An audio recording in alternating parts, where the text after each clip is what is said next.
Welcome back to another episode of True Crime Untold Cases. I'm your host, Harper Quinn. In February 1957, a college student checking his muskrat traps in Philadelphia made a discovery that would haunt the city for over 6 decades. Inside a discarded J.C. Penney box lay the body of a small boy, bruised, malnourished, and wrapped in a plaid blanket. For 65 years, this child was known only as the boy in the box, or America's unknown child. His true identity remained a mystery until December 2022, when DNA finally gave him back his name, Joseph Augustus Zarelli. Tonight, we'll explore one of the longest-running cold cases in American history and the groundbreaking science that finally brought answers to this haunting mystery. This is the story of the boy in the box. On February 25, 1957, a young college student was checking his muskrat traps in the Fox Chase neighborhood of Philadelphia when he made a discovery that would haunt the city for decades to come. In a wooded area off Susquehanna Road, he spotted a cardboard box that seemed out of place. Inside was something that would become one of America's most heartbreaking unsolved mysteries. The body of a small boy, naked, badly bruised, and wrapped in a plaid blanket. The box itself was from J.C. Penney and had originally contained a bassinet. This detail would become crucial as investigators desperately tried to trace its origin. The child was estimated to be between 4 and 6 years old, with blue eyes and light brown close-cropped hair that appeared to have been cut shortly before or after his death. He weighed only 30 pounds and stood about 3 feet tall, significantly underweight for a child his age. The boy's body bore the marks of prolonged abuse. Multiple bruises covered his small frame, some old and some new. His face and head showed signs of blunt force trauma. His hands and feet were wrinkled, suggesting they had been submerged in water for an extended period before death. Perhaps most distinctively, there were surgical scars on his ankle and groin, and an L-shaped scar under his chin. The Philadelphia Police Department launched one of the most extensive investigations in its history. Detective Remington Bristow, who would spend the rest of his career haunted by this case, led the initial investigation. The first step was trying to identify the child, a task that seemed straightforward but would prove to be anything but. Investigators were certain someone would recognize this child. They took post-mortem photographs, though they made the unusual decision to pose the boy sitting upright, dressed, and with his eyes open, a haunting image that would be plastered across the city in the hopes of generating leads. These posters were hung in gas stations, grocery stores, and public spaces throughout Philadelphia and the surrounding areas. The boy's face appeared in every newspaper and on television broadcasts. The medical examiner's findings painted a grim picture of the child's final days. The cause of death was determined to be blunt force trauma, but the boy had clearly suffered long before his death. He was malnourished, and his body showed signs of chronic abuse. His stomach contained only a small amount of dark brown residue, suggesting he hadn't eaten for several hours before his death. The investigation took several promising turns that ultimately led nowhere. The bassinet box was traced to a J.C. Penney store in Upper Darby, Pennsylvania, but records of its sale had long since been destroyed. The blanket in which the boy was wrapped was mass-produced, making it impossible to trace. A man's cap found near the scene proved to have no connection to the case. One of the most intriguing early leads came from a foster home about a mile from where the body was found. A woman reported that her neighbor had kept a young boy who matched the description, but the boy had suddenly disappeared. When police investigated, they found the story didn't hold up to scrutiny. The case generated thousands of leads in its first year alone. Parents of missing children came forward, hoping to find answers about their own lost loved ones, but DNA testing would later prove none of these children were the boy in the box. Each dead end seemed to lead to another, and the investigation began to take its toll on the detectives involved. Detective Bristow became particularly invested in the case. He spent countless hours following leads on his own time, even after retiring from the force. He developed a theory about a foster home in the area and spent years investigating it, but could never prove his suspicions. The case consumed him until his death in 1993. As months turned into years, the case took on an almost mythical status in Philadelphia. The boy became known as America's unknown child, and his grave in Potter's Field bore only a simple marker reading, "Heavenly Father, bless this unknown boy." The city had adopted him as their own, but they still couldn't give him his name back. In 1998, the boy's body was exhumed for DNA testing, a technology that hadn't existed when he was found. Samples were taken, and his remains were reinterred in a donated plot at Ivy Hill Cemetery. A proper headstone was finally erected, reading "America's Unknown Child," and featuring an image of the boy as he appeared in those haunting posters from 1957. The DNA testing opened new avenues of investigation, but also ruled out many of the theories that had persisted over the years. The boy's genetic profile was established, but with no matches in any database, his identity remained a mystery. However, the testing did provide some new information about his possible ancestry and physical characteristics. A significant breakthrough came when forensic artist Frank Bender created a facial reconstruction that provided a new way of looking at the boy's features. This reconstruction led to fresh leads, but like so many before them, they eventually went cold. The case continued to frustrate investigators, even as new technologies and techniques became available. The investigation took an interesting turn when investigators began exploring the possibility that the boy might have come from one of several private institutions or children's homes in the area. These facilities often had poor record-keeping practices in the 1950s, and it was possible that a child could have disappeared without official notice. However, extensive searches of available records yielded no conclusive matches. The case also drew attention to the darker aspects of 1950s America, a time when child abuse often went unreported, when record-keeping was spotty, and when children could sometimes slip through the cracks of society without anyone noticing. The boy in the box became a symbol of these forgotten children, and his case helped spark changes in how missing children cases were handled. As the decades passed, various theories about the boy's identity and fate emerged.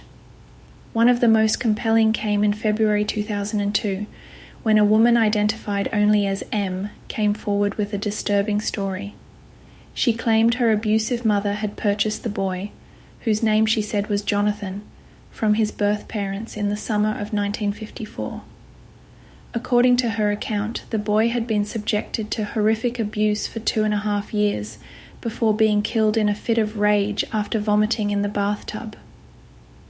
The woman's story contained numerous specific details that seemed to match the evidence. She described how her mother had cut the boy's hair shortly before his death, which aligned with the autopsy findings. She also mentioned that he had eaten baked beans before his death, which could explain the dark residue found in his stomach. However, despite the apparent credibility of some aspects of her story, investigators were unable to fully verify her claims, and some details contradicted known facts about the case. In 2003, the case took another turn when the Vidocq Society, a group of forensic experts who investigate cold cases, became involved. They employed new forensic techniques, including isotope analysis of the boy's teeth and bones. This analysis suggested that the child had spent most of his early life in the northeastern United States, specifically in the area stretching from Pennsylvania to New England.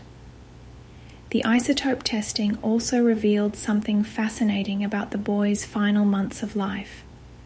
There were significant changes in the chemical composition of his bones that indicated a dramatic shift in his diet and living conditions.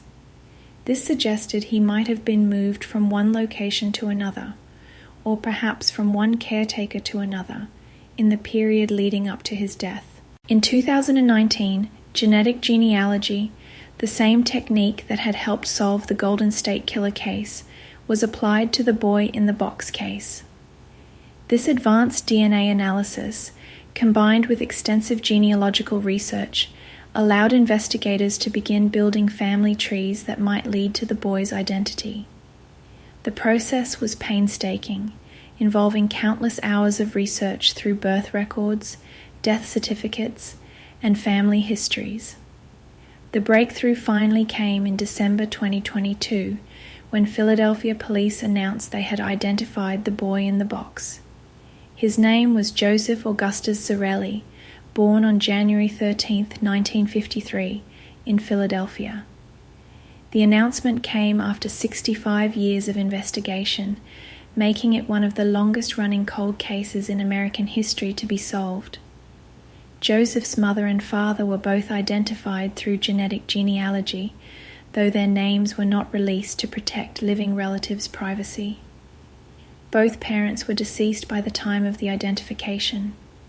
Investigators learned that Joseph had never been reported missing, which helped explain why previous attempts to identify him through missing persons reports had failed. The identification of Joseph Zarelli answered one of the most fundamental questions in the case, but it also raised many new ones. Why was he never reported missing? What circumstances led to his death? Who was responsible for the abuse he suffered? These questions remained unanswered even after his identity was established. Further investigation revealed that Joseph came from a troubled family background. His birth certificate had been amended in 2019, suggesting there might have been questions about his parentage. Records showed that his parents were unmarried at the time of his birth, which was stigmatized in 1953. This social context might help explain some of the secrecy surrounding his life and death. The case also highlighted the evolution of forensic science over the past 6 decades. From the basic forensic techniques available in 1957 to the sophisticated DNA analysis and genetic genealogy of today, each advancement brought investigators one step closer to identifying Joseph.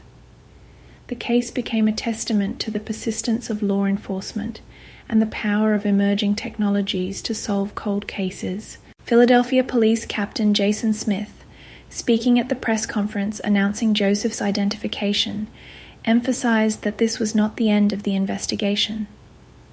"This is still an active homicide investigation," he stated. "We have our suspicions as to who may be responsible, but it would be irresponsible of me to share these suspicions as this remains an active and ongoing criminal investigation." The identification of Joseph Zarelli brought some measure of closure to the many detectives who had worked the case over the years. William Fleischer, a co-founder of the VDOC Society, expressed what many felt. The boy on the poster that haunted Philadelphia for 65 years finally has his name back. Now we need to find justice for Joseph. The case has had lasting impacts on how unidentified children's cases are handled. It helped establish protocols for investigating such cases and demonstrated the importance of preserving evidence for future testing. The boy in the box case also led to improved coordination between law enforcement agencies and the development of better systems for tracking missing and unidentified children. Today, Joseph's grave at Ivy Hill Cemetery has become a memorial not just to him, but to all unnamed children who have suffered similar fates. Regular visitors still leave toys and flowers at his grave, though now they can finally address him by his real name. The headstone, which once read "America's Unknown Child," will be updated to include the name he was given at birth, Joseph Augustus Zarelli. The identification of Joseph Zarelli opened new avenues of investigation into his family history. Genealogists and investigators began piecing together the complex web of relationships that might explain how a young boy could vanish without anyone reporting him missing. They discovered that Joseph's maternal grandfather had been a prominent figure in Philadelphia's Italian-American community, adding another layer of intrigue to the case. Records showed that Joseph's mother had given birth to other children both before and after Joseph. This raised questions about why he alone seemed to have disappeared from family records. Investigators began tracking down surviving siblings and relatives, carefully approaching them for information about family dynamics in the early 1950s. The investigation revealed that Joseph's parents had a complicated relationship. His father was married to another woman when Joseph was conceived, and social stigma surrounding illegitimate children in the 1950s was severe. This might explain why Joseph's existence seems to have been kept quiet, even within extended family circles. Detectives also began re-examining the physical evidence in light of the new information about Joseph's identity. The surgical scars noted in the original autopsy took on new significance as investigators gained access to medical records from Philadelphia hospitals in the early 1950s. They discovered that such procedures were commonly performed at several local children's hospitals, though Joseph's specific medical records have not been located. The location where Joseph's body was found also gained renewed scrutiny. The Fox Chase neighborhood of 1957 was significantly less developed than it is today, but it wasn't completely rural either. Investigators began mapping the area as it existed then, identifying every residence, business, and possible route that could have been used to transport Joseph's body to the dump site. One particularly interesting aspect that emerged was the proximity of several Catholic institutions to both the dump site and areas where Joseph's family members lived. In 1950s Philadelphia, Catholic organizations played a significant role in handling cases of children born out of wedlock.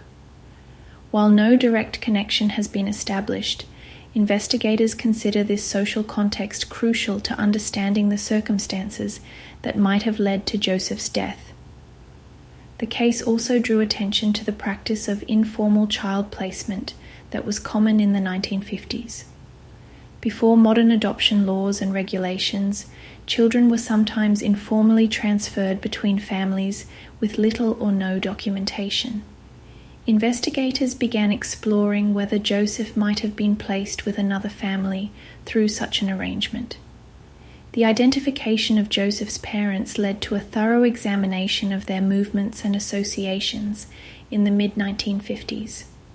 Property records, employment histories, and social connections were all scrutinized for clues about who might have had custody of Joseph in the final months of his life. This led investigators to several persons of interest, though no charges have been filed. Former Philadelphia Police Commissioner Richard Ross spoke about the challenges of pursuing criminal charges in such an old case. Even with the identification of Joseph Zarelli, we face significant hurdles. Many potential witnesses and suspects are deceased, and the standards for evidence were very different in 1957. However, we owe it to Joseph to pursue every possible lead. The investigation also revealed interesting details about the neighborhood where Joseph was born. The area was predominantly working class, with a mix of Italian, Irish, and German immigrants. Community ties were strong, but so was the pressure to maintain appearances and avoid scandal. This social pressure might explain why neighbors who might have witnessed something remained silent. Forensic psychologists brought in to review the case suggested that the careful wrapping of Joseph's body in a blanket and placement in a box might indicate a connection to the perpetrator. While the act was ultimately criminal, there seemed to be an attempt to provide some dignity in death that was absent during his life.